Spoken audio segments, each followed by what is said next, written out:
The backup quarterback is always the most popular guy in town. And when the Vikings drafted Kellen Mond in the third round, everyone thought that the pride of Texas A&M would eventually be the QB2 of the Minnesota Vikings and back up Kirk Cousins at least this season. But not so fast, my friend. Courtney Cronin, ESPN, at Vikings OTAs on Wednesday reported, quote, Jake Browning got second-team reps again, appears to be emerging as Cousins' backup for now, end quote. And of course, part of this is rookies, they got to earn their stripes, blah, blah, blah. And we'll see what happens once mini camp rolls around, training camp, and definitely the preseason games. Or maybe Jake Browning, third-year pro, throwing his hat in the ring. You know, that is allowed under the new CBA, that players are allowed to improve. It's a really crazy concept. Let's talk about the pride of Washington today.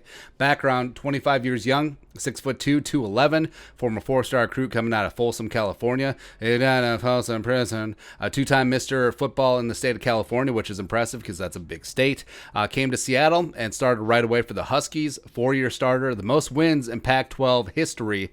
Most impressive season came his sophomore year, 2016, where he threw for 3,430 yards, 43 tutties, 9 interceptions, and had a 167.5 quarterback rating. When he had Dante Pettis and John Ross for that one beautiful season.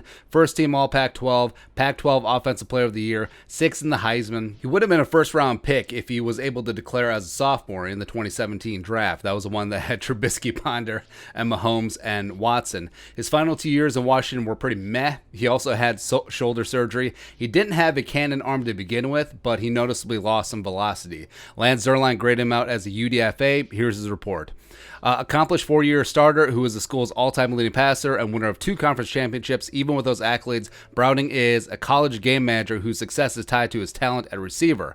Browning has moments where he can rise to the occasion, but he's failed to sustain it over the last 2 seasons, and he doesn't have the size, arm strength, or intangibles to fall back on. Other than that, he's great. He is a late round to undrafted prospect with an uphill battle to earn a roster spot. He ended up going undrafted. The Vikings shelled out 140 dimes guaranteed for him as a UDFA. At the time, was the largest in UDFA history. 2019 preseason, 10 of 13 for 64 yards and a pick, a 54.6 quarterback rating in 2 preseason games. Obviously, no preseason 2020.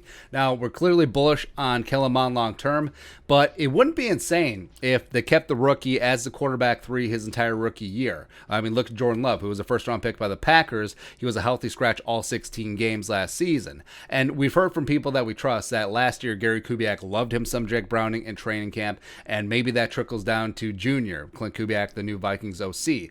Plus, Browning was a driving force in them not re-signing Sean Mannion before the draft.